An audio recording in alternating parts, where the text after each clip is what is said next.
UP में कड़ाके की ठंड और भीषण कोहरे का कहर जारी है। आज सुबह से 28 जिलों में घना कोहरा छाया हुआ है। कई जगहों पर विजिबिलिटी शून्य तक पहुंच गई है। ज्यादातर शहरों में धूप नहीं निकली है। ओस की बूंदें रिमझिम बारिश की तरह पड़ रही हैं। कुछ सड़कों पर सन्नाटा पसरा हुआ है। सर्द हवाओं ने ठिठुरन बढ़ा दी है। प्रदेश में शिमला और नैनीताल से ज्यादा ठंड है।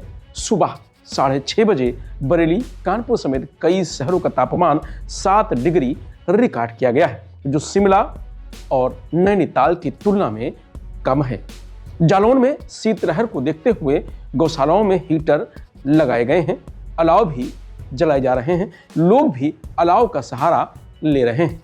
इस बीच मौसम विभाग ने लखनऊ, अयोध्या, बाराबंकी और सीतापुर समेत पूरे अवध क्षेत्र के लिए अगले 2 दिन के लिए भीषण ठंड और घने कोहरे की चेतावनी जारी की है। प्रदेश के अधिकतर जिलों के लिए ऑरेंज अलर्ट जारी किया गया है।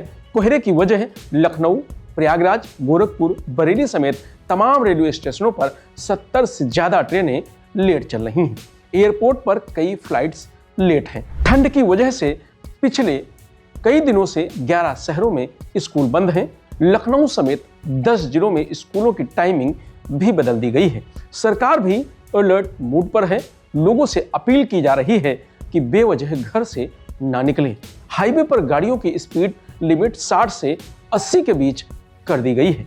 किसानों का कहना है कि कोहरा गेहूं की फसल के लिए फायदेमंद है, लेकिन आलू, दलहन और मटर के लिए नुकसानदायक साबित हो रहा है। लखनऊ के वरिष्ठ वैज्ञानिक डॉक्टर एम दानिश ने बताया कि आज से यूपी में 2 पश्चिमी विक्षोभ एक्टिव हो रहे हैं। इसके असर से दिन के तापमान में 2 डिग्री तक की बढ़त आएगी। साथ ही कोहरा भी कम हो सकता है। उत्तर प्रदेश में मौसम की बात करें तो जैसा कि एक पश्चिमी विक्षोभ जम्मू एंड कश्मीर के ऊपर सक्रिय और मूवमेंट हो रहा है, और साथ ही में अरब सागर से नमी के कारण प्रदेश में अधिकांश हिस्सों में कोहरे की स्थिति बनी हुई है, जिसमें जैसा कि प्रयागराज है, कानपुर है, मेरठ है, आगरा, बरेली में 0 विजिबिलिटी दर्ज किया है, और प्रदेश के अलग अलग हिस्सों में कहीं 100 मीटर, कहीं 200 मीटर, लखनऊ में 350 मीटर मिनिमम विजिबिलिटी दर्ज की गई है। तो कहीं ना कहीं अगर हम आने वाले दिनों की बात करें तो आज भी ऑरेंज अलर्ट प्रदेश में जारी है। बाकी आज और कल प्रदेश के दोनों संभाग में वेस्ट यूपी, ईस्ट यूपी दोनों जगह कोहरे की स्थिति बनी रहेगी, घना कोहरा। बाकी परसों से थोड़ा रिलीफ मिलेगा। इसका मेन कारण है कि एक नया पश्चिमी विक्षोभ आ रहा है, जिसकी वजह से थोड़ा सा विंड की गति, हवा की गति में बढ़ोतरी है, और साथ ही में थोड़ा सा तापमान में भी हल्की बढ़ोतरी आएगी। तो आज अगर हम बात करें तो ऑरेंज अलर्ट है।